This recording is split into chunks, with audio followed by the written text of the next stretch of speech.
por todos os dias que viver, pois ao Senhor foi pedido, e ele adorou ali ao Senhor. Os irmãos podem tomar os assentos. Meus irmãos, antes de falar sobre essa passagem, eu gostaria de voltar um pouquinho na história. Eu gostaria de relembrar coisas que todos os irmãos aqui presentes já sabem, do povo. Quando foi escravizado no Egito, clamavam a Deus, e Deus enviou um libertador, que foi Moisés. O povo então saiu do Egito e pôs-se a caminhar no deserto, em busca de uma terra que manava leite e mel, porque era a promessa do Senhor para o povo. E então o povo sai ao meio ao deserto, buscando entrar por essa terra. Guiados e direcionados por Deus, através de Moisés, o povo começou a caminhar naquele deserto, mas fora da presença do Senhor, porque eles começavam a murmurar, eles começavam a resmungar quando as coisas não estavam dando certo. Quando faltava água, o povo, ao invés de buscar, reclamava. Ei, fala uma coisa para o seu irmão que está aí essa noite: cuidado você que está reclamando, viu? Quem reclama não alcança a terra prometida, não. Aquele povo então não alcançou a terra prometida. Se passaram a peregrinação durante 40 anos e o povo então morre. Moisés morre e vem o seu sucessor, Josué. Josué então, debaixo da poderosa mão de Deus, alcança, juntamente com os israelitas, a terra prometida. Agora Israel começa o que Deus tinha prometido para eles. Israel agora começava a frutificar uma terra que o Senhor lhe dera por promessas. E bom, após a morte de Josué, Israel fica sem sucessor. E que povo pode andar sem um representante? Nós sabemos que aqui, nos nossos dias, nós temos prefeitos, nós temos governadores que nos representam. Esta igreja tem um pastor que nos representa e que nos orienta. Israel também não é diferente, precisava de um líder. Então o Senhor começa a levantar juízes. O primeiro juiz que o Senhor levanta, Otiniel, e assim sucessivamente. O Senhor vai levantando juízes para livrar Israel da opressão dos inimigos. E o Senhor levanta um juiz chamado Eli. Esse juiz, também sacerdote, era nos tempos de Ana. E bom, por que eu estou falando? Para a gente entender o presente, precisamos voltar um pouquinho ao passado. Por isso que eu expliquei como que funcionava o governo na época de Ana. Ana era uma mulher que temia o Senhor. Ana era casada com Eucana. Porém, a Bíblia vai dizer que o Senhor havia cerrado a madre de Ana. Ou seja, Ana não podia ter filhos, porque o próprio Deus havia cerrado a madre de Ana. Só que não ter filhos naquela época em Israel era um sinônimo de vergonha, era um sinônimo de dor, porque se esperava de uma mulher, naquela época, que ela gerasse filhos. Afinal, um israelita sem filhos era também sinônimo de vergonha, porque para quem ficaria a sua herança, para quem ficariam os seus bens, se nenhum filho fosse gerado daquela mulher? E bom, o problema de Ana não era só esse. Eucana não havia vergonha de não ter filhos, porque ele tinha outra esposa chamada Penina. Só que Ana carregava a frustração de não gerar. E bom, a frustração de Ana não era só de não gerar. Penina diariamente era afrontada pela sua adversária. Ana diariamente era afrontada pela sua adversária Penina. Estas falavam coisas, olhares, e Ana se entristecia muito, muito. E meus irmãos, espera que meu esboço aqui, ó. Aprendi com o pastor Milton que tem que fazer um esboçozinho aqui, e para eu não me perder, eu vou acompanhar. E bom,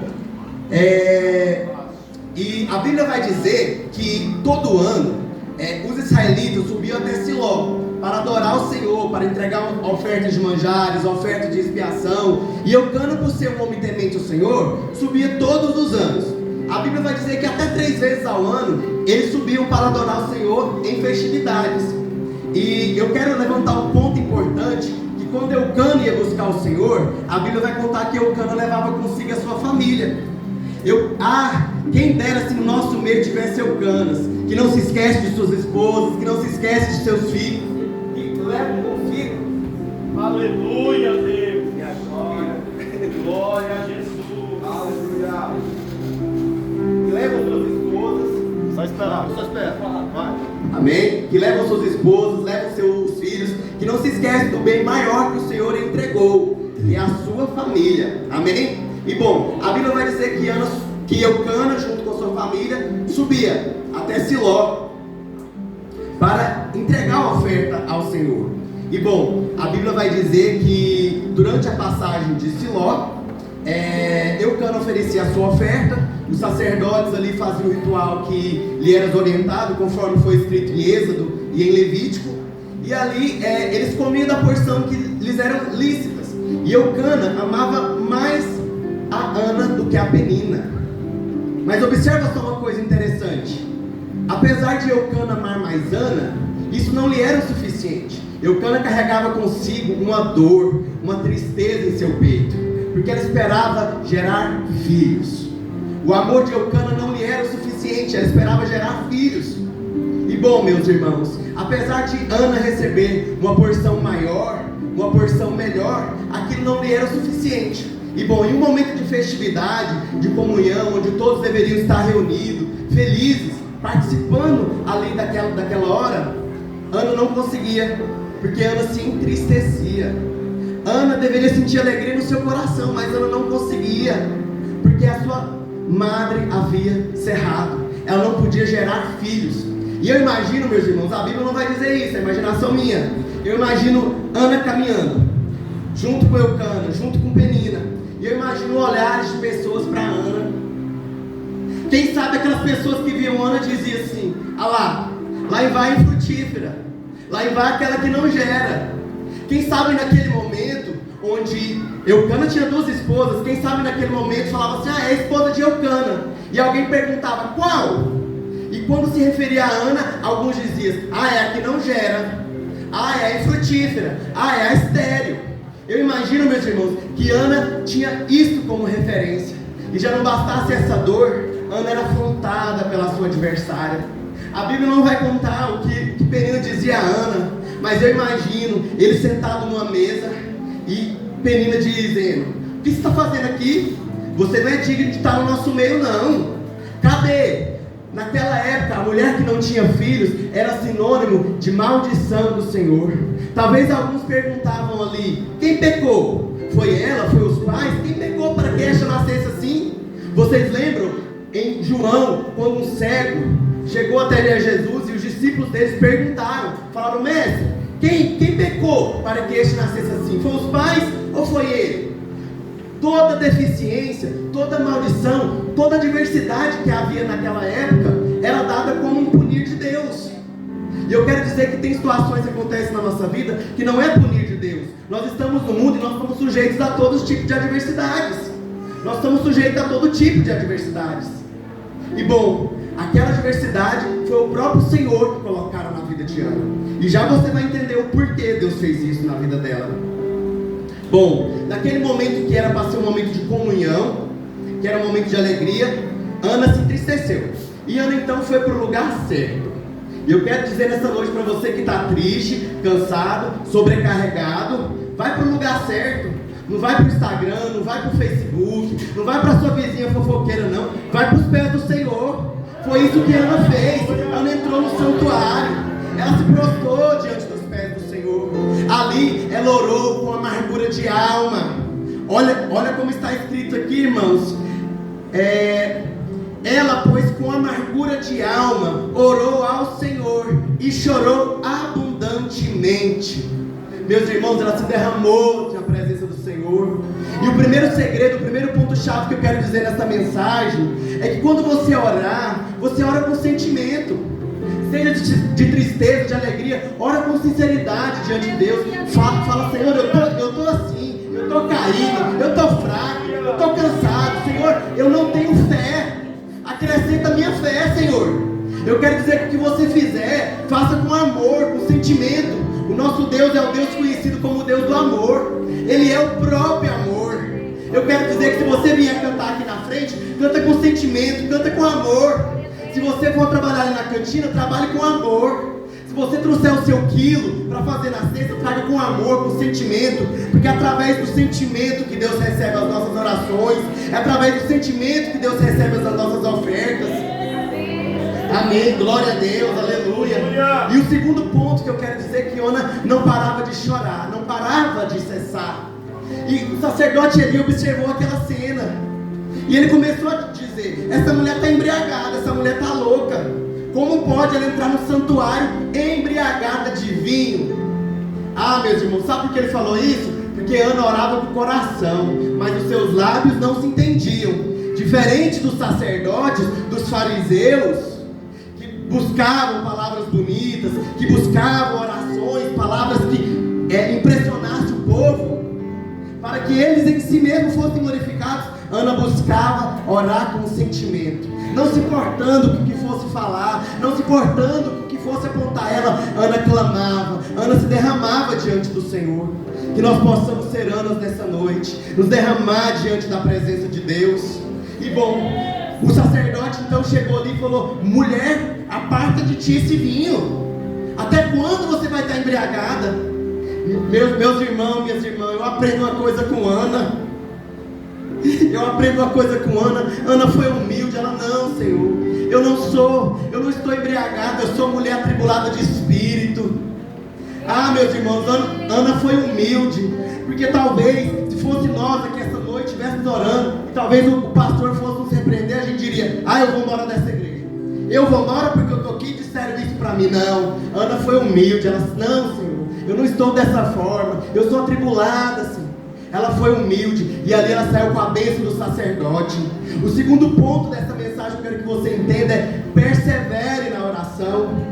A Bíblia vai dizer que Ana perseverou. Talvez você esteja orando há 1, 2, 5 anos, eu não sei quanto tempo, mas o Senhor sabe. Persevere na oração. O primeiro ponto: ore com sentimento, com sinceridade. O segundo ponto: persevere. Meus irmãos, eu quero dizer para você que se você estiver olhando para mim, esperando receber algo, você vai sair daqui vazio. Mas se você estiver olhando nessa noite para o Senhor, Ele tem algo para te dar, Ele tem algo para te oferecer nessa noite. Eu não tenho, não. Eu sou pobre e miserável, mas o Senhor é poderoso para atender aquilo que você tem pedido a Ele. E meus irmãos, Ana então ora, e após receber a bênção do sacerdote, Ana se levanta, e a Bíblia vai dizer que: então respondeu Eli e disse: vai em paz, e o Deus de Israel te conceda a tua petição que lhe pediste. E disse ela: acha a tua serva graça em teus olhos. Assim a mulher se foi seu caminho e comeu, e o seu semblante já não era mais triste. O terceiro ponto que eu quero chegar dessa mensagem, meus irmãos, é o seguinte: Ana orou com sinceridade, com sentimento. Ana perseverou na oração. E após a perseverança, Ana descansou. A Bíblia vai dizer que o seu semblante já não era mais triste.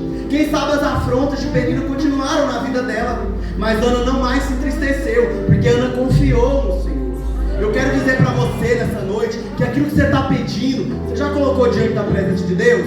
Você está perseverando nas suas orações? Agora descansa. Lá em Salmos está escrito que o Senhor nos dá enquanto a gente dorme. Olha só, irmão, um Deus que trabalha enquanto a gente dorme. Meus irmãos, seja verdadeiro consigo mesmo nas suas orações. Se você cair, fala: Senhor, eu caí, me ajuda. Senhor, não me permita continuar no estado que eu estive. Essa foi a oração que eu fiz um dia, e olha a resposta dela aqui hoje. Aleluia. Olha a resposta dela aqui hoje. Então, meus irmãos, descansa o seu coração, persevera no Senhor, porque o Senhor pode. Outra passagem que eu acho muito interessante, que está lá em 1 Samuel 19, só na parte final. Após Ana orar com sinceridade, com sentimento, perseverar na oração, descansar, a Bíblia vai dizer lá no versículo 19: e o Senhor se lembrou de Ana. Ah, meus irmãos, que o Senhor se lembre de nós aqui esta noite, que o Senhor se lembre dessa juventude, que o Senhor se lembre dessa igreja. Aleluia.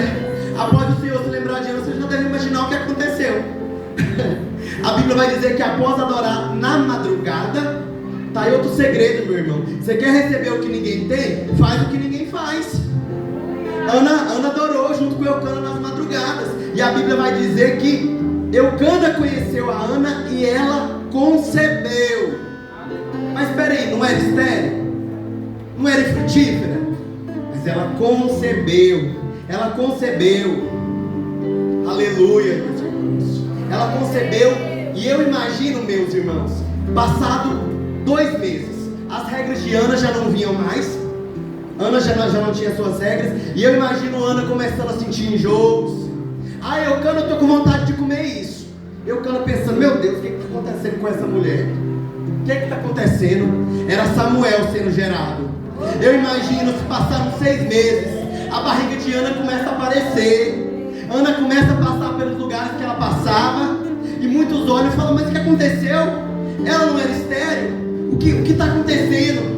Se passam 9 meses, eu não sei, 8 meses, 9 meses, a Bíblia não vai dizer o tempo, mas o tempo se passou e Samuel chegou. Eu quero profetizar em nome de Jesus que o teu Samuel está chegando. O teu Samuel está chegando. O que você tem pedido para o Senhor, persevera, vai chegar. Você vai ser alcançado, você vai ser alcançada. Eu quero falar especificamente para as mães. Assim como a minha mãe um dia orou e clamou e pediu, assim como a minha família, assim como o meu avô, que já em Cristo agora está, orou, perseverou. Aleluia, aleluia, meus irmãos. Glória a Jesus. Aleluia, Jesus. Glória a Deus. Ana então está com Samuel em seus braços. Aquela que não podia gerar agora carrega Samuel. Aquela que não gerava agora está com Samuel em seus braços. Só que Ana fez um voto. Aleluia. E Ana correu para cumprir o seu voto. Eucana anualmente continuava subindo a Siló. E Eucana falou, não. E Ana disse, espera. Eu vou esperar desmamar o menino e vou cumprir o meu voto. Eu vou levar essa criança até o Senhor, conforme eu prometi em oração. Meus irmãos, cuidaram em fazer um voto. Correm cumprir suas promessas com o Senhor. Eu estou aqui em cima hoje cumprindo um voto, meus irmãos, porque tem muita pessoa menor que eu para poder pregar aqui, mas o Senhor me concedeu essa oportunidade. Amém. E bom, meus irmãos, eu quero falar aqui para já terminar, porque o tempo é corrido. Eu quero falar aqui rapidão que Ana então entrega Samuel para servir na casa do Senhor. Meus irmãos, e eu quero voltar aqui a primeira parte da mensagem, onde eu falei sobre o governo de juízes, de sacerdotes. Bom, nós sabemos que Israel era guiado e governado através de juízes. E naquele momento em Israel, Eli tinha 2 filhos. E a Bíblia vai dizer que esses filhos eram maus perante os olhos do Senhor. Eles não faziam o que agradavam a Deus. Eles se prostituíam com mulheres. Eles pegavam as coisas que eram santas do Senhor. E Eli, como juiz, deveria julgar os seus filhos. Só que Eli estava quieto. Ele viu seus filhos, não concordavam, mas deixava os seus filhos continuarem ali. Ou seja, não havia mais justiça em Israel, porque um juiz é para julgar as coisas justas, seja de quem for necessário. E Eli então já não cumpria com o seu papel. Bom, como sacerdote, ele estava sendo falho. Ei, Jesus, voltou. Ele estava sendo falho, porque ele deveria guardar as coisas santas do Senhor e não permitir que seus filhos zombassem das coisas santas. E em Israel também faltava um profeta. A Bíblia vai dizer que naquela época não tinha profeta em Israel. O juiz não julgava justamente. O sacerdote, que era o próprio Eli, já havia se corrompido. E agora?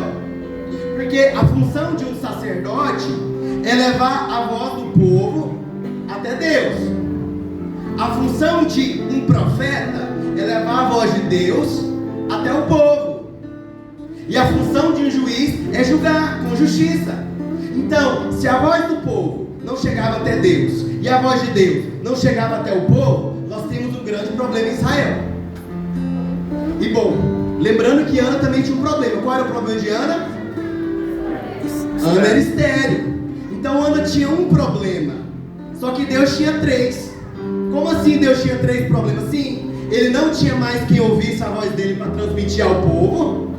Ele não tinha mais alguém que ouvisse a voz do povo e trazesse até ele. E não tinha mais alguém que julgasse com justiça. Então o que Deus faz? Às vezes em nossas vidas, o Senhor gera um pequeno problema para solucionar um dele. Ana tinha um problema de ser estéril, porque o próprio Senhor havia cerrado a madre dela.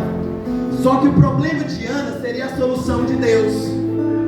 Porque adivinha só quem que Deus levantou como sacerdote, como profeta e como juiz? Samuel. Aleluia. Samuel.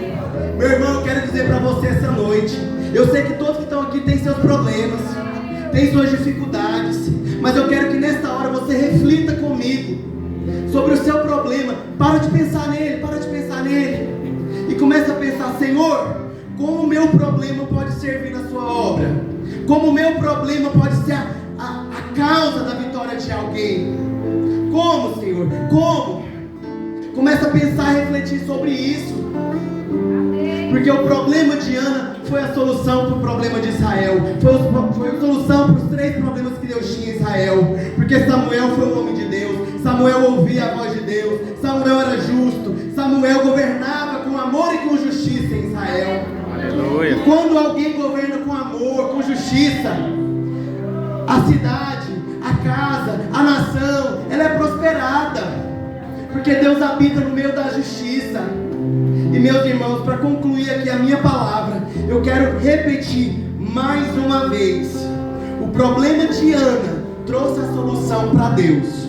Aquilo que é seu problema talvez está trazendo a solução para a vida de alguém.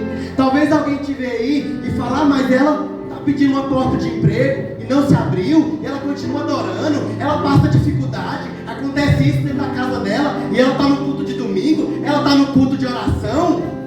Meu irmão, eu quero dizer que você tem sido exemplo para as pessoas, porque muitos têm a condição maravilhosa e às vezes não conseguem vir aqui, e eles olham para você, para o seu problema, e falam: mas ela está adorando. Então Deus muitas vezes usa os nossos problemas para ensinar para outras pessoas que é possível servir sem dinheiro, que é possível servir sem saúde, que é possível servir sem a porta estar aberta.